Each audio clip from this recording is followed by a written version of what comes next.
The sad Jason Derulo.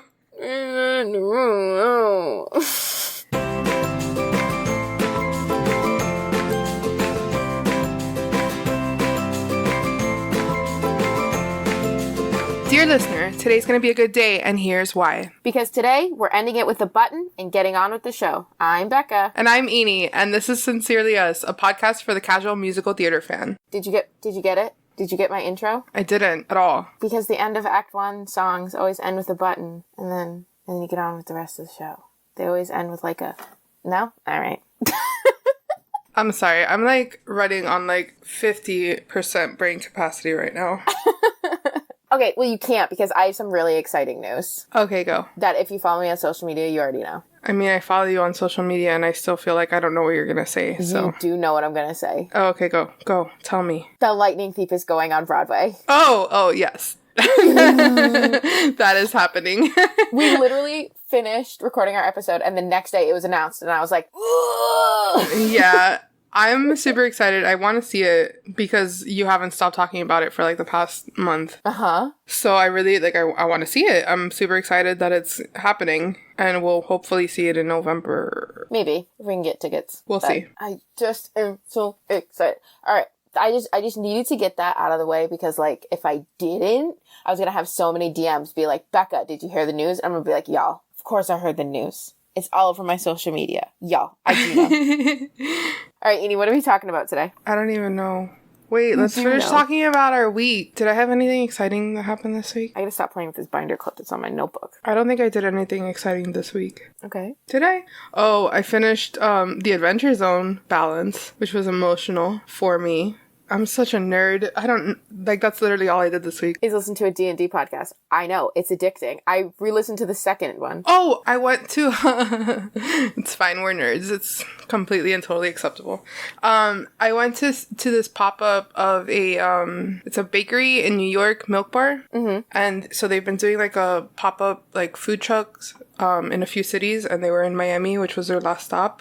And we got there at 11:15, and it didn't open until 12, and we were in line until almost 1. And it was a whole thing. It was really hot, but I'm obsessed with all of the food, all of the sweets, all of the treats. Everything was really yummy. Now I want another cookie. Oh my god. I'm not a big sweets person, so that doesn't really mean anything to me. I'd much rather have nachos than a cookie. No, I love sweets so much. Mm-hmm. I don't think I did anything fun this week. No? Not at all? Oh yeah! Guys, I went to the Jonas Brothers last night, and oh my god, I have so many feelings that I can't even express. I literally got home at 2:30 a.m. and then this is why I'm so low energy right now. I'm just so tired because it was so emotionally and physically exhausting because I literally was on my feet full on jamming, not just bebopping. I was jamming for 4 hours. Which, by the way, you called me at midnight. And we were talking, and then you're and then you were like, my car won't start, I'll call you back. Yeah. And then I never heard from you again. Yeah. Well, because... You're a terrible friend. I know. Because, stupid iPhones, you can't talk to someone and use your GPS at the same time. Yeah, you can. Mine won't let me. It blocks it. Or I can't... Even when I'm talking on the phone, I, can't search something. I can't use my data if I'm talking on the phone. That is definitely a you problem, because I do all of those things when I'm on the phone. I may have to call Apple support. You probably have something messed up on your settings. But yeah, you should definitely be able to use the phone and use the phone at the same time. All right, what are we talking about this week? We are talking about the end of Act 1 songs. And I'm dedicating this to Casey again from Elsewhere Pod because he either DM'd me or our Twitter or something. I was speaking to him somehow and he was talking about how much he loved our Sidekicks episode. That was about his podcast, I guess. It's where we got the idea. Yeah, it was an homage to their podcast. Yeah, and so we're kind of doing it again. We're kind of just taking a theme. So, what's up, Casey and Valerie? We love them so much.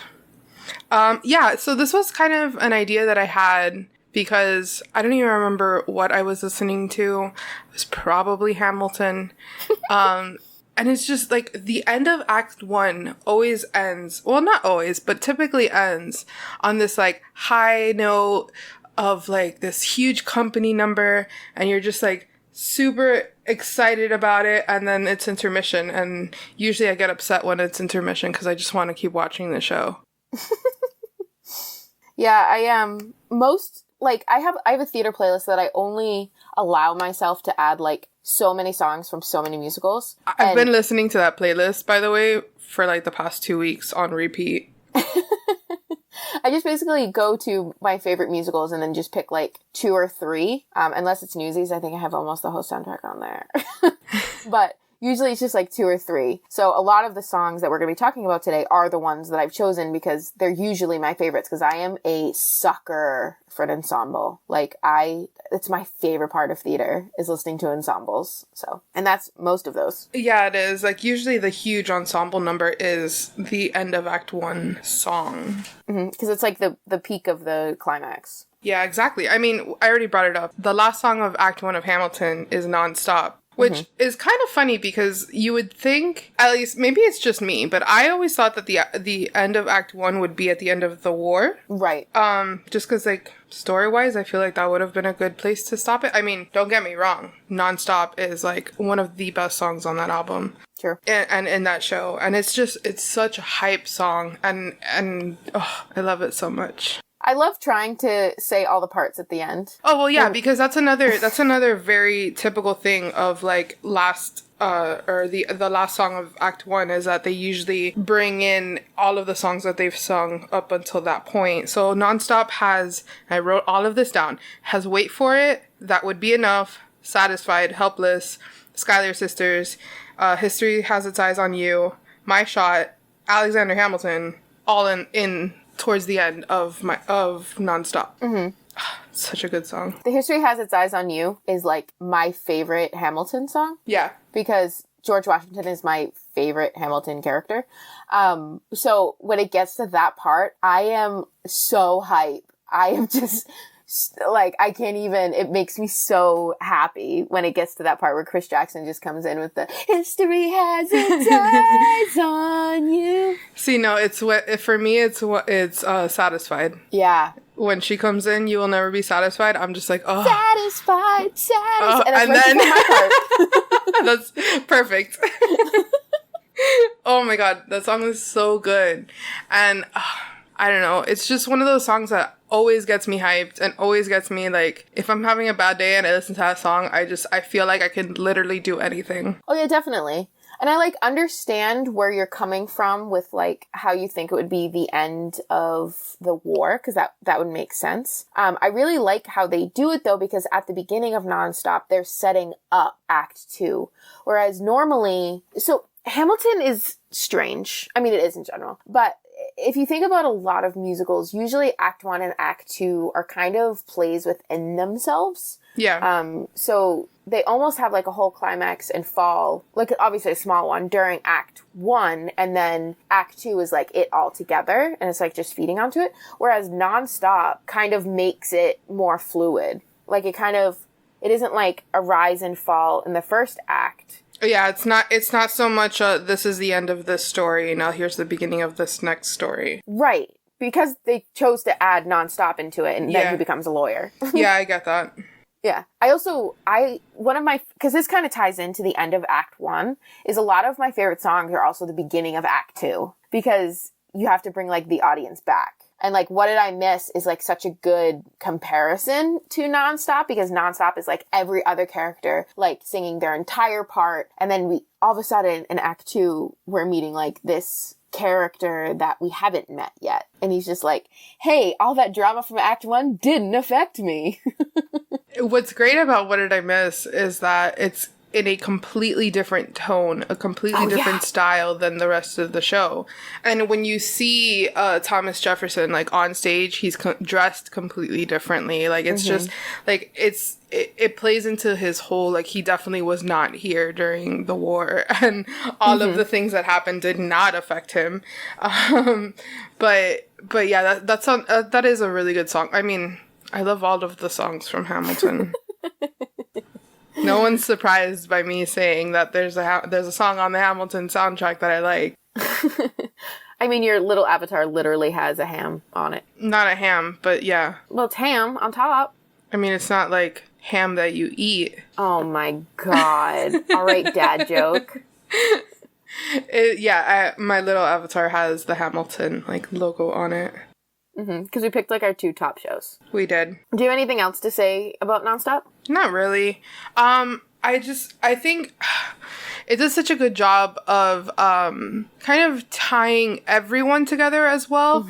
Not just like, okay, in the beginning of it, you have, obviously it's Hamilton and Burr and they're going back and forth, but then, you know, you start bringing in Madison, you start bringing in, you know, both of the Schuyler sisters, you start bringing in George Washington, you start bringing in like everybody that has been in the show, but not necessarily has interacted with each other up until now.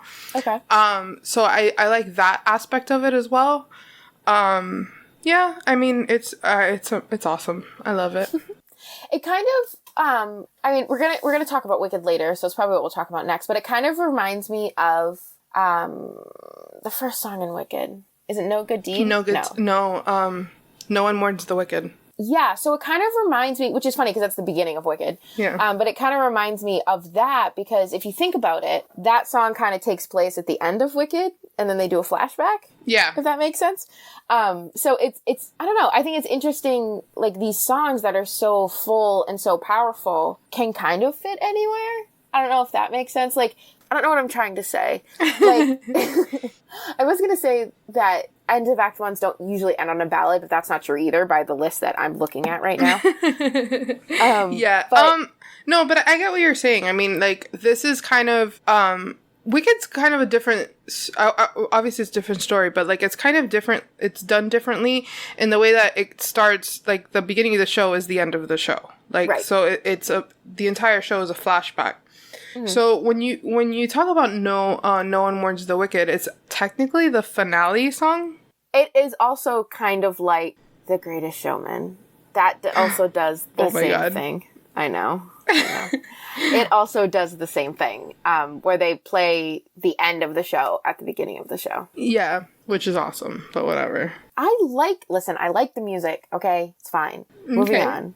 So the next one that we were going to talk about having to do with Wicked is Defying Gravity, which just is the greatest musical theater song of all time. Okay, so first of all, we have discussed how much how big fans of Glee we are on this show. And don't get me wrong, I love Leah Michele. I love Chris Colfer.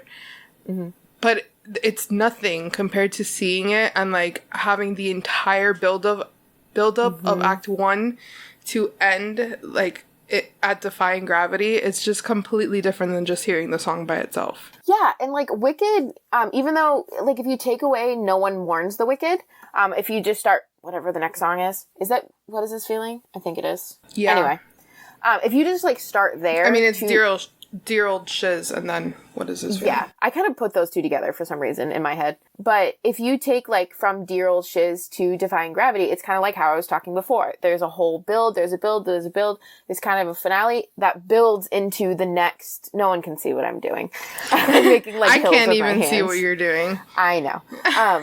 And it just like builds and builds and builds to the end of Act 1, and it kind of like is kind of like I don't want to say like a resolution because it's not. Defying Gravity is not a resolution, but it kind of makes like it's the rise and fall of the story of Act 1, but the fall in Defying Gravity, so like the quote unquote resolution, is the lead into Act 2, and I think that that's what makes Act 1's or Act 1 finales like so important and so incredible. I probably wouldn't call it a rise and fall, more as, well, maybe. It's kind of, because the whole Defying Gravity is that Elfie has, like, kind of lost her, like, this whole illusion of who she thought the wizard is, or was, and what she thought Oz would be. Like, I don't know. Defying Gravity is a great song. It's a great, and, like, finale to Act 1. But yeah, I think it definitely does more of a definition of what these two characters are going to do for the rest of the show. Right. Because Elfie obviously decides to go off on her own and take the Grimmery, and Glinda doesn't go with her, which is the whole thing. Well, the reason that I kind of mentioned it as kind of a resolution is because all of Elfie's dreams in all of Act 1 do not matter in Act 2. No. So, like, her wanting to be with the wizard and all of that, like, that whole storyline is resolved with Defying Gravity, is what I mean by that. Okay. So, like, it's her accepting, and I'll talk about it again when we get to Newsies, because it's very similar, but it's her accepting that what I expected isn't going to actually be what's going to happen, if that makes sense. Yeah, I get you. It's such a good song. I know. I mean, we love all of these songs, and we're just going to continue to say that we love all of these songs because we've obviously picked songs that mean a lot to us. But Defying Gravity is just... And even, like, especially to see it performed, actually on stage Unreal. is just completely breathtaking. And I've seen it live 3 times, and I think I've, like, sobbed uncontrollably all 3 times. This is a little side tangent. When I went with my mom, I actually surprised her with tickets in like 2014 for just the two of us to go to New York together. Mm-hmm. Because it was just a show that I just knew she wanted to see. Because my mom likes musical theater, but she's very picky about like what shows she wants to see. Like she doesn't want to go see Little Shop with us. Oh, okay.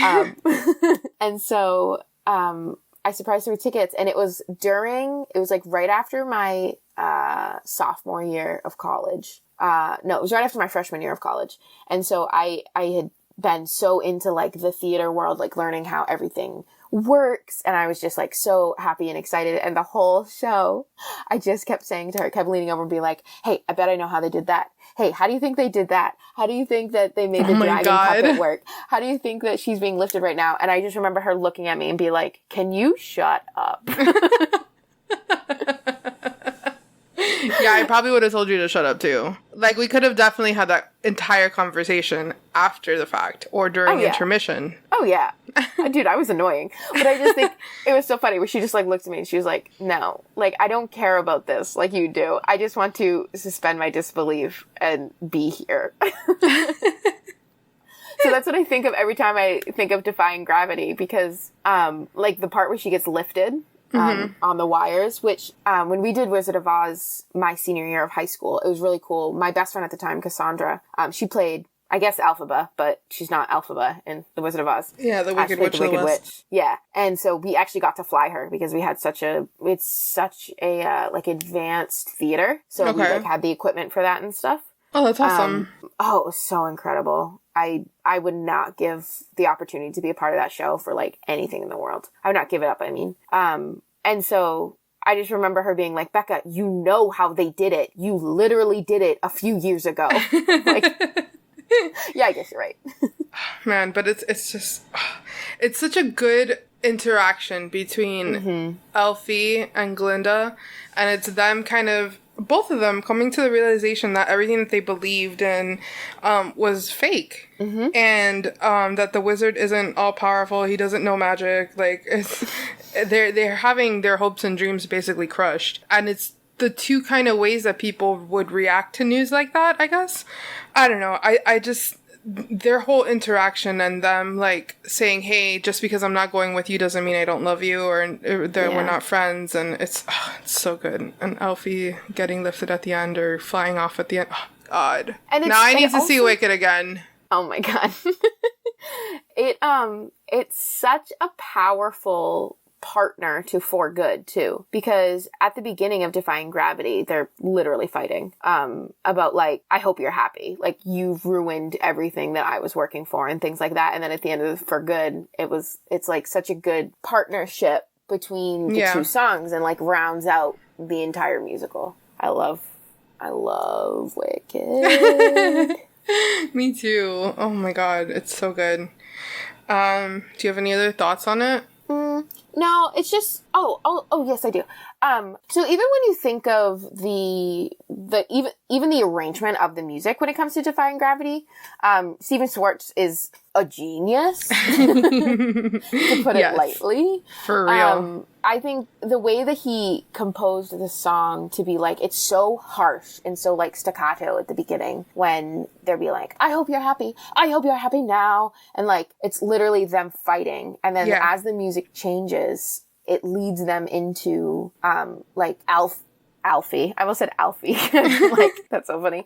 It leads into like Elfie's, her moment. Like the show is about her. And so it's all about her realizing she doesn't need these people around her. And like, as the music builds, it like fills your entire chest. And like, for me, it makes me cry almost every time because it like fills up my entire upper body and like just pushes the tears out because it's so overwhelming and so powerful. And it's just the swell of the music. And I love it so much. It's done very, very well. It's a great end to the first act of the show. And I mean, obviously all of these are great ends to the first act of all of these different shows. I don't know. It's the only one that really isn't a at least on our list that isn't a company song. Like it's not a full cast song. I actually have two more that I can talk about too. Oh yeah? Yeah, that are actually Oh yeah, you're right. I'm kidding. I'm like only looking at my list and I already know your list, but it's fine. Don't give away our secrets, Eni. I'm sorry. We discuss our episodes. Okay. 50% brain capacity right now. Well, then I'll just lead into my next one then. So the next one on my list is Man Up from Book of Mormon. And other than being like hilarious, I think it's such a great song. And this kind of ties up, I'm so glad we shouted out Casey. This ties up directly back to our Sidekicks episode because this song is the moment where Elder Cunningham decides that he's gonna step up and man up and take charge of what he's doing. And so it's the moment where he goes from being the sidekick to the protagonist, which is hilarious. I think it's such an interesting choice to make that the end of Act 1. Though I guess it also feeds into the thing I was talking about before. It's the turning point of the whole musical. So yeah, like the song starts off as his own inner monologue, and he's basically trying to convince himself that he can be the person to, spread the word of God and spread the Book of Mormon to these tribes people, basically. And it's him at first saying he can't do it and then saying that he's going to man up and do it. But then it starts bringing in everybody else. It brings in Elder Price, where he's just like completely over his situation and saying that he's going to Orlando. It brings in Nabulungi, Neutrogena, where she is going to her fellow tribes people and convincing them to give Elder Cunningham a chance to like talk and tell them about the Mormon religion and Salt Lake City. And it kind of it does this whole thing where it starts off as him and it builds into this whole company number, and they do the same thing that Nonstop does. They bring in Salt Lake City, the song. They bring in 2x2 because Elder Price goes off to say that he's going back to Orlando. They bring in Hasadiga Iboai. They bring in Turn It Off and the other Mormons that are over there, and it just ends up as this huge thing, and it's so good. Yeah, because it's so interesting because it starts as a solo. Yeah, it does. It's and it's just him on stage because he's talking to himself. It's him having an inner monologue. And then you end up with the entire company on stage by the time the curtain comes down. So I love it. And the song is hilarious. Like, it's really funny. He compares himself to Jesus a few times. Like, it's really, as one does. It's really funny. I mean, the entire show's hilarious, but this song is just, it's such a good place. It's such a good place to end the first act, and it's such a good way to do it. And it was a great build, and so good. I have no other words. I really think it's interesting the way they decided to end Act 1. Because obviously, like we talked about in our Sidekicks episode, he's not a sidekick. even though you expect him to be. So it's him, I don't know, it's the same as Defying Gravity. It's him realizing his destiny, and it's him being like, hey, I guess I'm gonna lead all these tribal people. I guess that's my role. Yeah. It's so good. And Josh Gad's phenomenal. Yeah, he is. Kind of on the same wavelength as Man Up is from Newsies. Hi, my name's Becca Eddowes. I really like Newsies. I will bring it up any chance I can. Santa Fe is the end of Act 1, which is one of the most iconic songs from the show. I don't know what it is about New Yorkers and wanting to go to Santa Fe, but they all want to in Rent and Newsies. Yep. But it's the same kind of thing with Man Up, where, you know, Jack Kelly has just been defeated by all these awful people. He's just literally seen his best friend be taken away, and he's at the end of his luck. And even though it's kind of the opposite of what I've been talking about, because he wanted to be the leader of the Newsboys at the whole beginning of the show. Like, he talked about Santa Fe, but it wasn't like a set in stone thing. It wasn't like anything he really had plans for. And then after this happens, after the strike doesn't work, or the first strike doesn't work, after his friends get beaten up and Crutchy gets taken away, he changes his fate, just like the other ones do, but he changes his for the worst. He decides he's actually going to go to Santa Fe. So we assume after Santa Fe, he has this conversation with Meta Larkin about saving money so he can go to Santa Fe. And the song Santa Fe, before that even happens, is him literally calling out in pain and in anger to this place that he's never been to before, to this place that is supposedly kind of like Salt Lake City for the tribal people. Yeah. It's supposed to be like this place that's going to make their life so much better. Now I have this song So Much Better from Legally Blonde stuck in my head. Awesome. That, surprisingly, not on my list. I still haven't listened to that. Don't hate me. God, it's so good. But that's okay. I don't hate you. Remember, we had the whole conversation about pretentious theater fans. I know, but I'm not saying don't hate me as a pretentious theater fan. I'm saying don't hate me as my friend who keeps telling me to listen to it, and I haven't listened to it. I mean, I didn't listen to Dear Evan Hansen until two of my best friends were like, you need to listen to Dear Evan Hansen, and I was like, no. And then they were like, you need to, for like 2 years. And then I listened to it. So, like, I'm not judging you. I got this. I'll listen to Legally Blonde once you finish Downton Abbey. Oh, God. Well, it'll be finished before I see you. You have a month. So... I'm sorry, I completely derailed your thought. It's okay. So Santa Fe. going back. I got you. I'm back on track. They think that this place is going to be so much better, and Jack finally starts making plans with this because he feels at the end of his luck. He feels like he has failed and all of this, and it's the same thing as Defying Gravity, where it has the crescendo of feel it in your chest, like literally feel like your heart's gonna burst out because you feel the emotion that this boy is singing, because our Lord and Savior Alan Menken, man, can just really write music. And then Jeremy Jordan performing it, just, you know. Yeah. Is that cherry on top? Yep, it is. So it's just, ends of Act 1 are it's such a good way to end before intermission, because obviously most musicals are like, 2.5, 3 hours long. That's a long time to be watching something. That's a lot of just sitting and like consuming. So it's and if so you're awesome. me, crying. Yeah, same. Every single musical I see, I cry. So it's so interesting that it like builds to a crescendo and then ends usually on like such a high note. Like, not an actual high note. I mean, in the case of Santa Fe, sometimes. But it ends on, like, such a high note metaphorically that when it ends and the curtain closes, you just kind of, like, look around at everyone around you like, Did that just happen? Like, you don't know how to process it. Yeah. They being people who write musicals. Mm-hmm. In general, they just have this way of packing, like, you're sitting, let's say, for an hour and 20 minutes for the first act, and you have this, like, emotional roller coaster that you're going through, but then they stick that last song, and it's just all of those emotions, again, compressed into one song, and it's just... Like, I am getting emotional thinking about it. Yeah. And they have a way of just completely making you feel all of the feelings within, you know, a 2-minute, 3-minute song. Yeah, and it destroys you. Speaking of destroying you, we're moving on to our next song.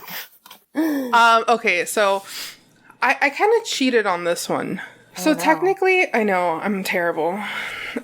Technically... I hope we're thinking of the same songs. I don't know. What was next? What's your next one? Oh, are you going again?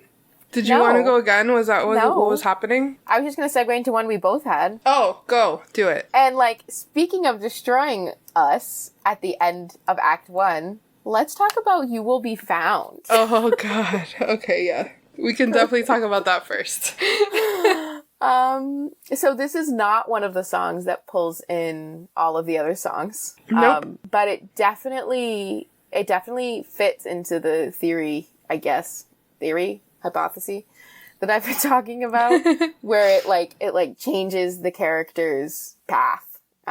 Because Evan, decides that he's going to speak in front of the school and then gives a speech and then literally inspires every single person in his whole town and the world.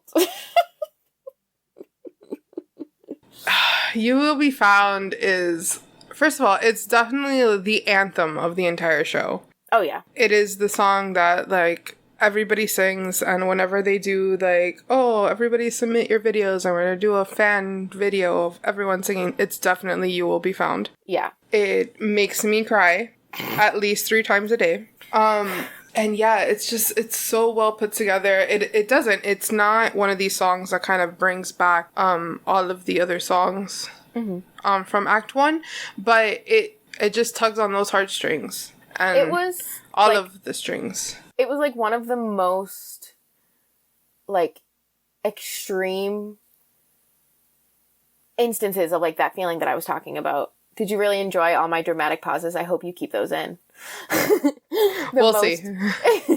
The most extreme instance. I couldn't even think of the word again. It's all my dramatic pauses. The most extreme instance. It was just that you said extreme and I thought teen Bible. Oh my God. This is where my brain is at right now. Not on musicals, but on D&D. So it's the most extreme instance of what the feeling that I was talking about, of looking around and being what? So I am a person that just fully engulfs myself in whatever I'm watching or listening to or anything. It doesn't take a lot to suspend my disbelief. I'm not a person that looks for plot holes. I'm not someone that's well, that doesn't make sense. I am a person that just accepts it. And so when I am in a show, it is actually happening for me, which makes it the most destroying thing sometimes. Because when you get to songs like You Will Be Found, I am so into the show that I forget that the world around me exists. And so when it ends at his little You'll Be Found, and then the blackout, and then the lights come up, I literally looked around and I was did not know what to do with myself. I was sobbing. I was still sobbing. I was sobbing too. I was a mess at the end of Act 1. I mean, I was a mess the entire show, but I was a mess at the end of Act 1. Yeah. And everyone in my theater was sobbing. Every single person, especially during that song. And just leaning on each other and just crying. And it's the pinnacle of the end of Act 1. It just, I felt I had so much more intelligent things to say about it, and now my brain is just mush. We're just feeling all of the emotions over again. I love Dear Evan Hansen so much. I'm literally looking at my signed playbill right now. It's a perfect show. I love it because it's so imperfect. I love it. Do you have another one before I start sobbing into my microphone? I do. And okay, so we're going to go back to the one that I cheated on. So technically, the last song of Rent is La Vie Bohème B. Mm-hmm. Because in the middle of La Vie Bohème, they kind of just end the song and the scene goes outside. And it's Roger and Mimi singing I Should Tell You. So I'm just going to combine all 3 of those songs and say that it's just one song. Because it kind of brings everything together. La Vie Boheme is right after Maureen's like protest show. Everybody's kind of getting together and telling the proverbial man to heck off. And it's great. And I love it so much. And it's this high energy song that you can just like bump your head to, and it's phenomenal. And then it cuts to I Should Tell You, and it brings in all of the emotions because you find out that both Roger and Mimi have AIDS, and they've been avoiding, Roger's been avoiding Mimi because he has AIDS and obviously is not looking for any kind of romantic relationship. And when he quote unquote finds baggage that goes with his, they kind of just say, you know what, like this is gonna work, and they're together and it's adorable. And then it cuts back to the scene inside of the cafe, and they finish La Vie Boheme or La Vie Boheme B, whatever. And it's just kind of all of these people who don't have anything, but they have each other. Yeah. And they're just kind of celebrating their time together. And this like tiny victory that they had that wasn't really a victory. You know, they're still broke, they still are sick, they still have all of their problems, but they kind of take this moment to just love everything about life. And it's such a celebration, and I love it so much. It's my favorite song from Rent. I mean, that's fine.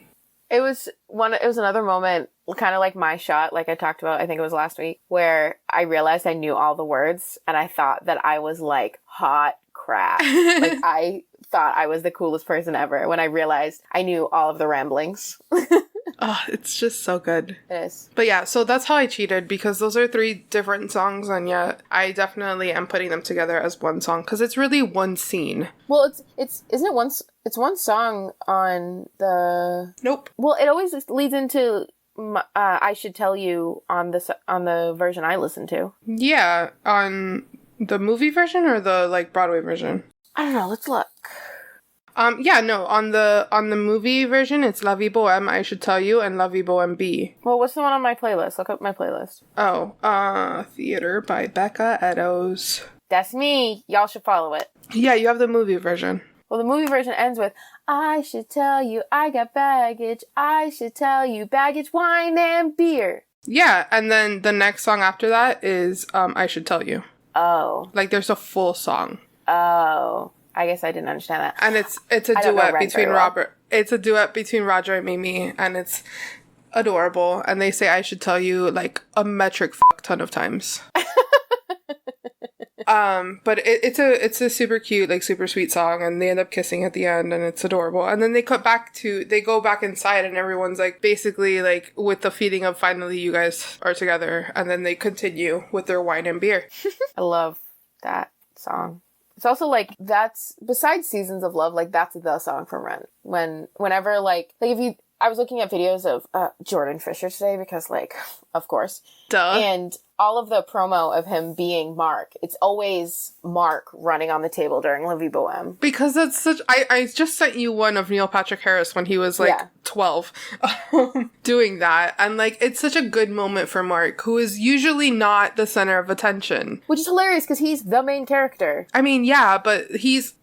So he's like, his character is just the guy that's watching everything. Yeah, he's the guy that's, he's the narrator. He's the one that's filming the whole thing. He's not really, like, in the story so much as, you know, the other characters, you know. But in La Vie Boheme, he's, like, front and center, and he's the one singing most of the song, and it's great. Mark's my favorite character. I know, we talked about this. Did we? Yeah. Hey, guess what? What? Mark's my favorite character. Oh my god, no way.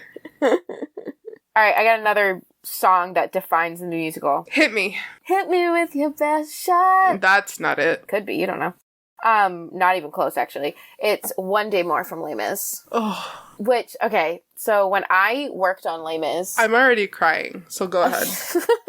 When I worked on Les Mis, I ran the lights. So I got to watch the entire show every single night for like 26 performances. I want that job. It was great. And I just remember during One Day More, it was always the best part. First of all, I had like no light cues, so I didn't really have to do anything during One Day More. But it was so awesome being like in the light booth all by myself singing everyone's part. I mean, obviously I wasn't really singing because some people could hear me, but I was singing like all the different parts, lip syncing them. And that is one of my favorite parts of listening to musical theater, is to like sing all of the different parts over and over again, just like in nonstop.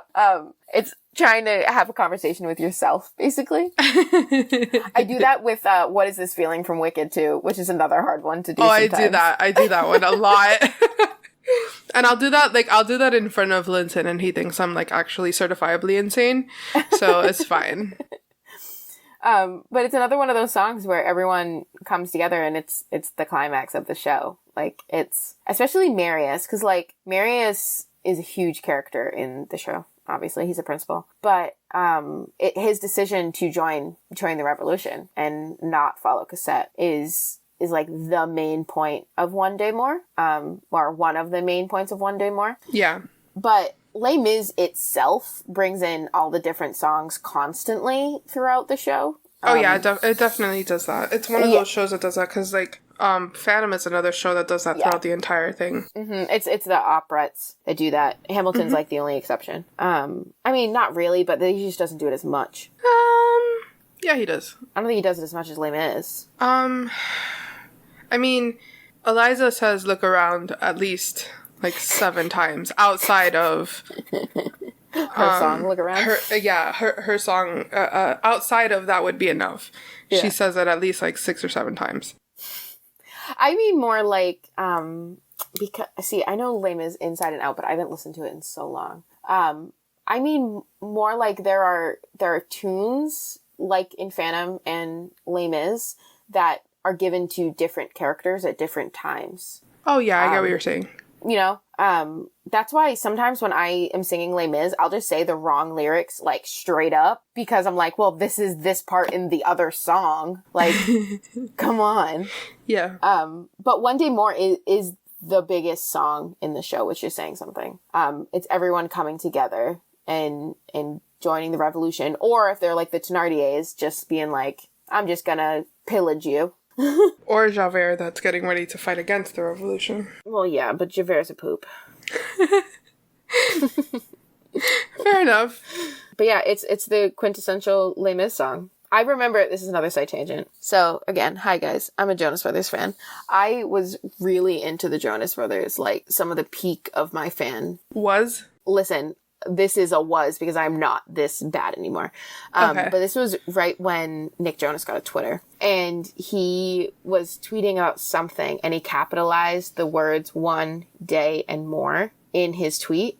And then the next day tweeted, like, if you can find a clue as to what my next project is, if you figure out the clue was in my last tweet about what my next project is. And this was him announcing that he was going to be Marius in the 25th anniversary concert. And so whenever I think of One Day More, I think of that specific tweet, because I wasn't into Les Mis then, so I didn't get it. I was like, why you capitalize random words, you weirdo? That was just a little tangent. Every time I think of One Day More, I think of that specific moment in my life in like 2009.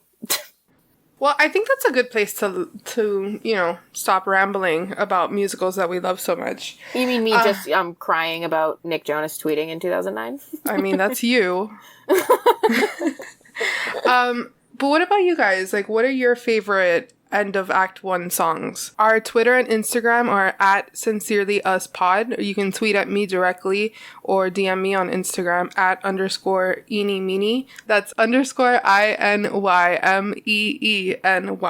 You can follow me on Twitter and Instagram at Becca Eddowes, BeccaEddowes. Go follow and listen to our friends Hello From Elsewhere. Their stuff is like Elsewhere Pod, I think, on Instagram, and they're just all over podcasts, like anywhere you get your podcasts. We love them. We'll put their information in the description. Ah, good. You're making my job easier. Our beautiful logo and artwork is by Synergetic Art on Twitter. Becca forgot to get an ending. Well, Becca's figuring out what she wants to say to end this show. I just want to give a shout out to Tyler Carlin and Emily Carlin. Emily just had a beautiful baby girl today, and Olivia, we love you, and you're like a day old, so we love you too. Congratulations. And on that note, the opposite of war isn't peace, it's creation. Sincerely, us.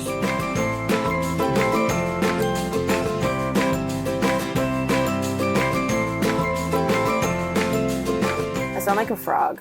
My voice is so low. Just like Jason Derulo. I'm riding solo.